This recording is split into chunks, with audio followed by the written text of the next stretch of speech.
Hello students, एक बार फिर से हम अपने सरफेस एरिया एंड वॉल्यूम्स के टॉपिक को आगे कंटिन्यू करते हैं, जहाँ पे एक्सरसाइज 13.5 है जो ऑप्शनल के नाम से है और जिसके क्वेश्चंस है काफ़ी अच्छे हैं और इनको आप लोग फिर नोटबुक में आपको करने हैं और ज़रूर अच्छे से इनको करके देखें, कुछ और नया सीखने को हमें मिलेगा। फर्स्ट क्वेश्चन में ये कह रहा है a copper wire is 3 mm in diameter. आपके पास एक कॉपर वायर है भाई, किसकी वायर है? कॉपर वायर, जिसका डायमीटर हमारे पास गिवन है जो कि 3 mm है। It is wound about a cylinder whose length 12 centimetre and diameter 10 centimetre.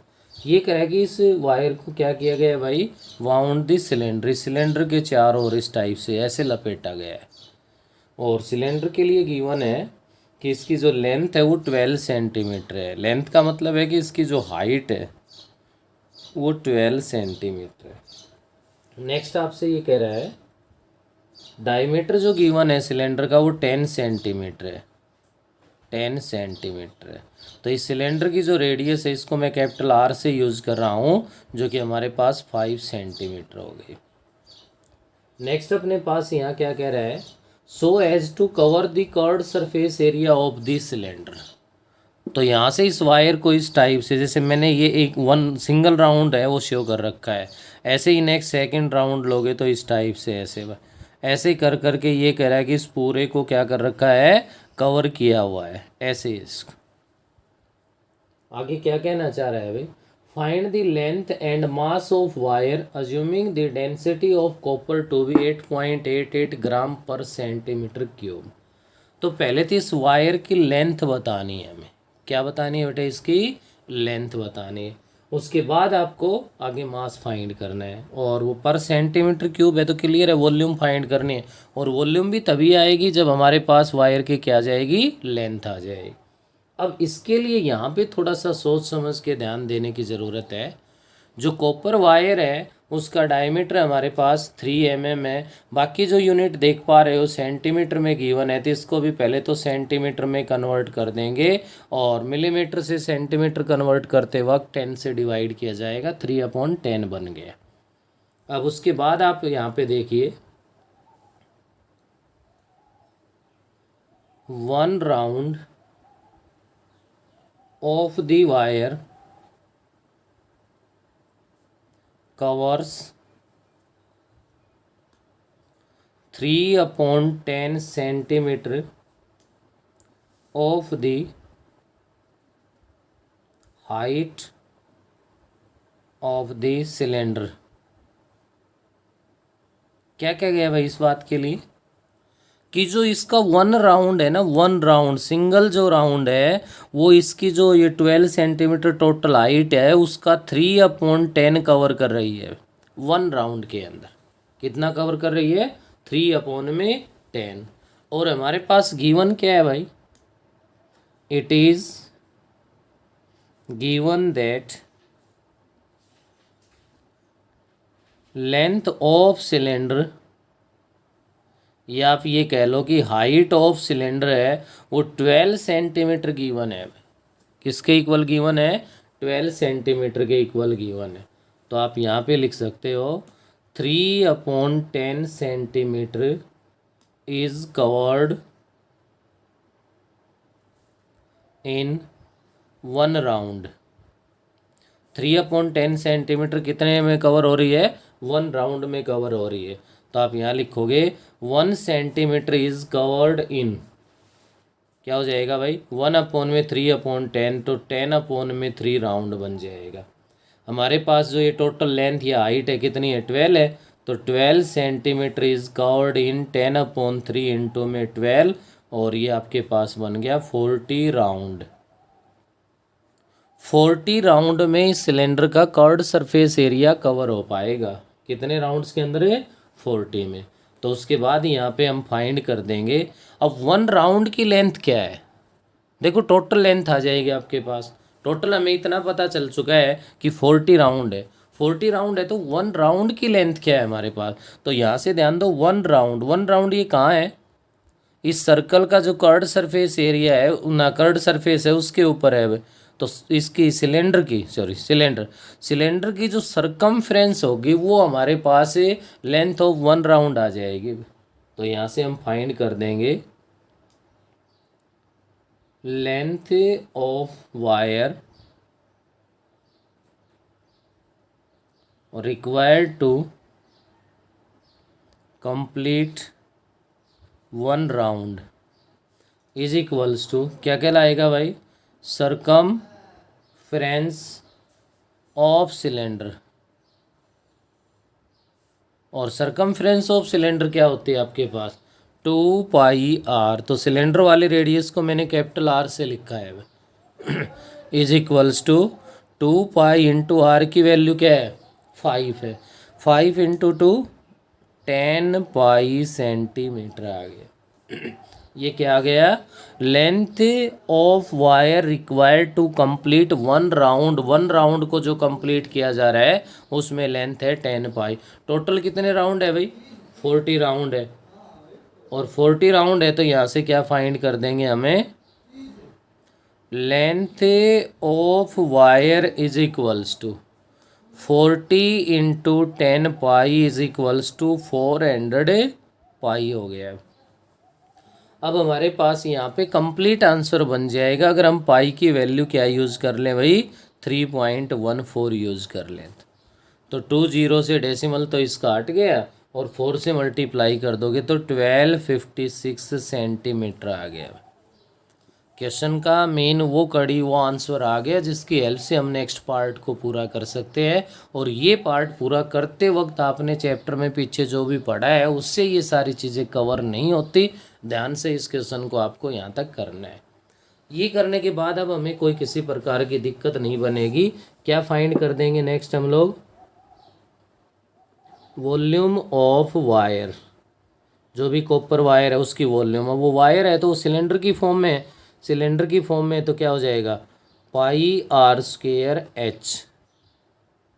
भाई इसका सिलेंडर वाले h को कैपिटल से इसको रख लो, वायर वाले को स्मॉल h से रख दिया। तो यहाँ भी पाई की वैल्यू है वो मैं 3.14 यूज़ कर रहा हूँ। जब यहाँ कर चुके हैं तो इस r की वैल्यू क्या बनेगी, कॉपर वायर का डायमीटर 3/10 सेंटीमीटर है तो 3/20 सेंटीमीटर बन गया। r² है तो 3/20 इंटू 3/20 इंटू h 1256 आ गई भी हमारे पास। ऐसा करने के बाद यहाँ से इसको आप लोग सोल्व करोगे तो आपका रिजल्ट 88.73 सेंटीमीटर स्क्वायर आएगा भाई। और ऐसा करने के बाद हमें पता है कि ये मास फाइंड करवा रहा है और मास के लिए हमारे पास क्या होता है भाई, वॉल्यूम इंटू में डेंसिटी। तो यहाँ वॉल्यूम बनी आपकी 88.73 और इंटू में आपके पास डेंसिटी वो क्वेश्चन में गिवन है ही। क्या गिवन है भाई, density of copper to be 8.88 gram per centimetre square. तो इसको 8.88 से मल्टीप्लाई कर दो और इनको सॉल्व करेंगे तो यहाँ से हमारा जो रिजल्ट बनेगा वो बनेगा क्या भाई 787.83 ग्राम, जिसको आप लोग क्या लिख सकते हो 788 ग्राम अप्रॉक्सीमेटली हमें इसको यूज़ कर सकते हैं। ये था भाई आपका फर्स्ट क्वेश्चन जिसमें आपने देख लिया कि पूरा टाइम लगा हमारा और इसको अच्छे से आपको करना पड़ेगा भाई। नेक्स्ट बढ़िए आगे, क्वेश्चन नंबर 2 है हमारे पास। और सेकंड क्वेश्चन के अंदर क्या कह रहा है ध्यान दीजिए, थोड़ा सा ध्यान देते ही पता लग जाएगा। A right triangle whose side 3 and 4 centimetre then hypotenuse. आगे क्या कहना चाह रहा है भाई, is made to revolve about its hypotenuse. Find the volume and surface area of double cone so formed. अब जो डबल कोन है वो कैसे बन रहे हैं, बस बात तो ये है मेन पॉइंट ध्यान रखने का। तो ध्यान दीजिए आप यहाँ से, मैं राइट जब उसको किसके अलोंग ये कह रहा है हाइपोटेन्यूज के अलोंग, यहाँ पे अगर उसको घुमाया गया, मैंने हाइपोटेन्यूज को इधर ले लिया तो इस साइड में आपके पास एक साइड 3 है तो एक 4 है भाई। तो ये तो क्लियर है कि एक साइड को थोड़ा स्मॉल ले लो, एक को लार्ज ले लो। ऐसे ही इसको इस टाइप से जब घुमाओगे तो यही कंडीशन आपकी इधर से ये बनेगी और भाई नेक्स्ट इधर ये बन जाएगा आपके। तो इससे ध्यान दीजिए कि आपके पास एक कोण तो ये बन गया भाई ऊपर और एक ये नीचे, ये डबल कोण बन गया। इससे भी ये मैंने ले ली 3 सेंटीमीटर साइड, ये मैंने ले ली 4 सेंटीमीटर साइड, ये 3 सेंटीमीटर साइड है तो ये 4 सेंटीमीटर है। जो गिवन है उसके अकॉर्डिंग ए बी सी ये राइट एंगल ट्रायंगल है। क्या है हमारे पास क्वेश्चन में गिवन है? ए बी सी है, वो राइट एंगल ट्रायंगल है। ये 3 है, ये 4 है, तो हाइपोटेन्यूज कितना हो गया? 5 हो गया। तो सबसे पहले तो हाइपोटेन्यूज है वो बता दोगे आप। In right angle triangle A B C by Pythagoras theorem, Pythagoras theorem की हेल्प से A C is equals to under A B square plus B C square बन जाएगा, जो कि आपके पास 16 प्लस में 9 बनेगा, √25 और 5 सेंटीमीटर के इक्वल आ जाएगा। अब यहाँ पे ध्यान देना है, मैंने इस पॉइंट को ओ डाल दिया। अब देखो इसकी वॉल्यूम आ जाएगी हमारे पास, सरफेस एरिया और वॉल्यूम दोनों फाइंड करवा रहे हैं। चलो कोई ना, हम फाइंड कर सकते हैं। क्या क्या आ जाए भाई? एक तो रेडियस आ जाए और एक हाइट आ जाए, क्योंकि स्लैंट हाइट तो है ही। या रेडियस भी आ जाए तो उसकी हेल्प से हाइट आ सकती है, हाइट आ गई तो उसकी हेल्प से क्या आ सकती है? रेडियस आ सकती है।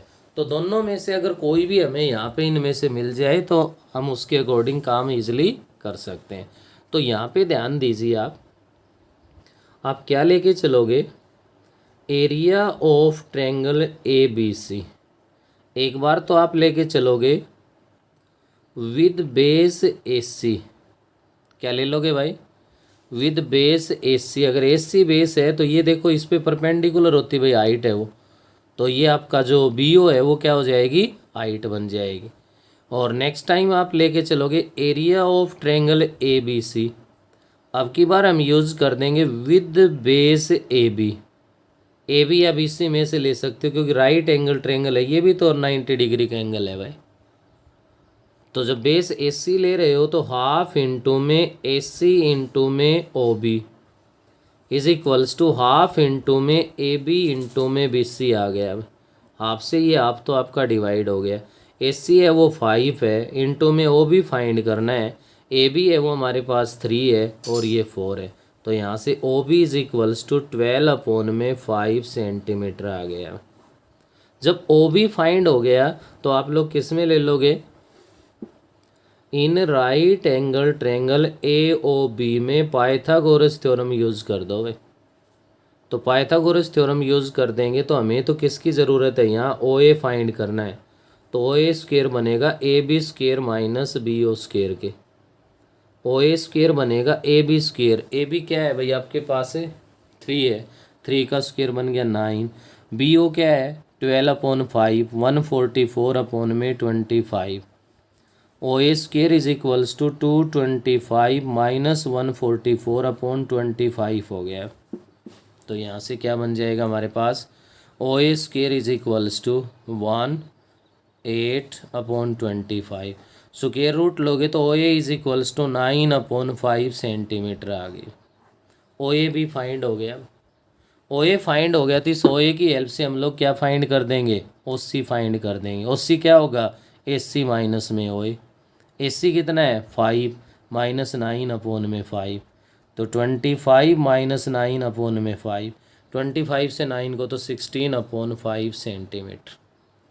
ओ ए ओ बी ओ सी जिनकी हमें ज़रूरत थी वो सभी हम फाइंड कर चुके हैं। तो यहाँ से आप लोगों को क्या फाइंड कर देना है भाई? इसको मैं अगर डी पॉइंट डाल दूँ तो सबसे पहले तो वॉल्यूम कह रहा है, तो volume of cone A B D, अलग अलग नाम लिख दो भाई। ए बी डी ये हो गया। रेडियस तो आर सबकी दोनों की सेम है हमारे पास। और यहाँ से आपके पास वॉल्यूम फाइंड करोगे तो 1/3 पाई आर स्क्वेयर एच। इसकी हाइट को h1 ले लो, इसकी हाइट को h2 ले लो आप। तो इंटू में h1 लिख दो। 1/3 पाई की वैल्यू है वो 22/7 लिख दी मैंने। इंटू में जो r है हमारे पास, r की जो वैल्यू फाइंड हुई, r का मतलब है ओ बी, और ओ बी आ गया 12/5 इंटू 12/5 इंटू में h1। H1 का मतलब है OA 9/5। यहाँ से इसको सोल्व कर दो भाई, कैलकुलेशन जो भी करोगे वॉल्यूम ऑफ ABD आ जाएगी। ऐसे ही फाइंड कर दो वॉल्यूम ऑफ BCD। BCD में 1/3 पाई की वैल्यू 22/7, और R तो वहीं आपका 12/5 ही रहेगा, लेकिन H बदल गई, इसके लिए H 16/5। इसको भी सोल्व कर दो। अब फाइंड करवा रहा है कि volume of a double cone. Double cone के लिए वॉल्यूम बतानी है तो इन दोनों को ऐड कर दो भाई, जो भी वॉल्यूम आए। क्या हो जाएगा? वॉल्यूम ऑफ ABD प्लस में वॉल्यूम ऑफ BCD, वो आपके पास वॉल्यूम आ जाएगी। ऐसे ही एरिया फाइंड करवा रहा है, तो जो एरिया लिखा हुआ है, ये जो कोन बन रहा है यहाँ पे टोटल नहीं, क्या फाइंड करना पड़ेगा आपको?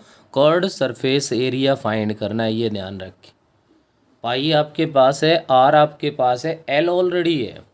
देखो फर्स्ट वाले कोन के लिए L 3 है, सेकंड वाले के लिए L कितना है? 4 है। इनका यूज करके आप सोल्व कर सकते हो। थोड़ा सा लेंथी है, लेकिन इस पर काम अच्छे से हमें करना है।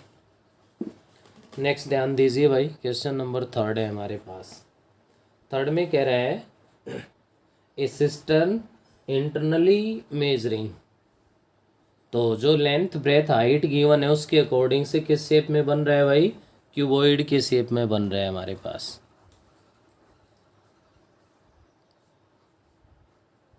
यहाँ से आपके पास गिवन है, इसकी लेंथ है वो 150 सेंटीमीटर है, ब्रेथ है वो आपके पास 120 सेंटीमीटर है, और नेक्स्ट हाइट है वो 110 सेंटीमीटर है। ये गिवन है आपके पास। Has 129,600 centimetre cube of water in it. मतलब कंप्लीट फिल नहीं है भाई, इसके अंदर ये हमने अज्यूम कर लिया कि इस लेवल तक वाटर है भाई।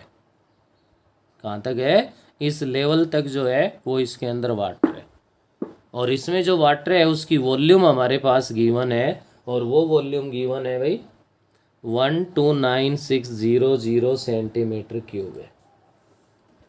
Porous bricks are placed in water until the cistern is full to the brim.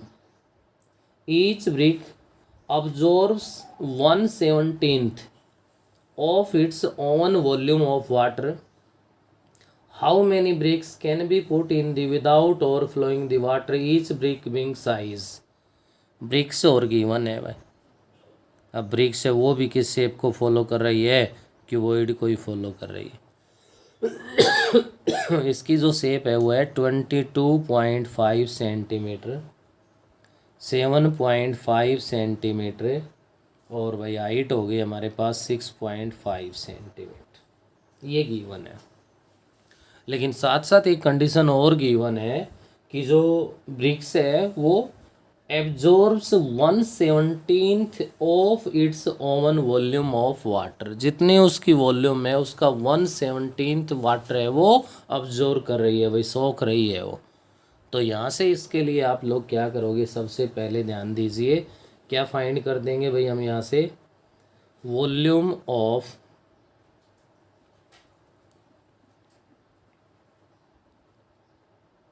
सिस्ट्रेन is equals to 150 into 120 into 110।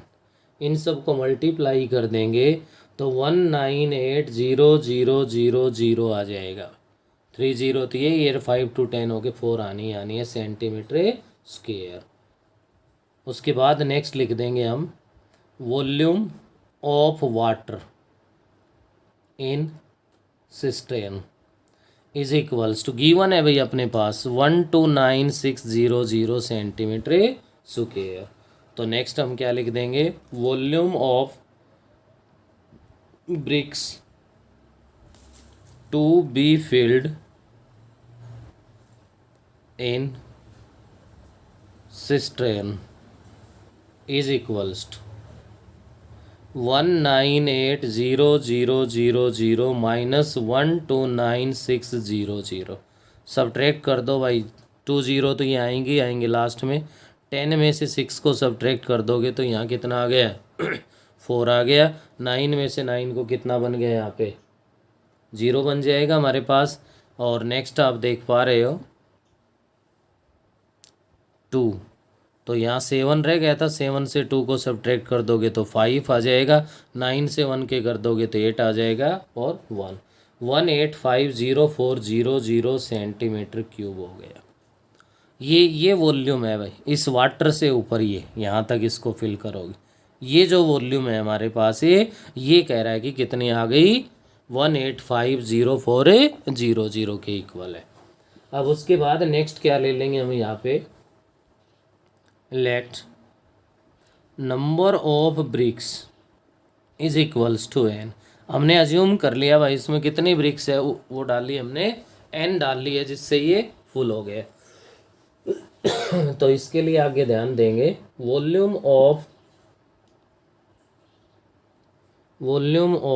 n BRICS, तो n की ले रहे तो n इंटू में क्या क्या साइज थी भाई इसकी, 22.5 इंटू 7.5 इंटू 6.5।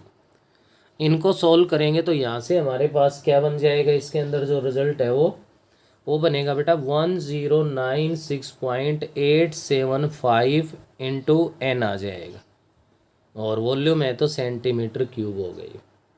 उसके बाद हमारे पास यहाँ पे वॉल्यूम ऑफ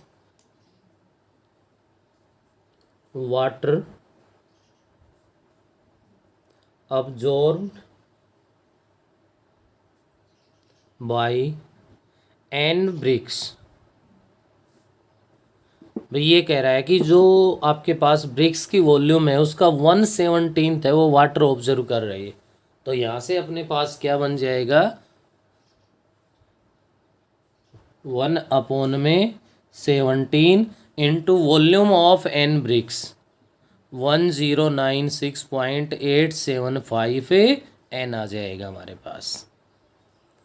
उसके बाद आप यहाँ पे कंडीशन लगाओगे, अब अकॉर्डिंग टू क्वेश्चन क्या बनेगा भाई आपके पास है, जो हमें उसमें जितना फिल करना था वो आपके पास कितना हुआ, वो वॉल्यूम देखिए क्या आपके पास आई भाई, यहाँ से ये बना है 1,85,0400 प्लस, अब इसमें जो वाटर ऑब्जर्व जो जितना कर लिया इन ब्रिक्स ने वो आपके पास कितना बना, 1/17 इंटू में 1096.875 n।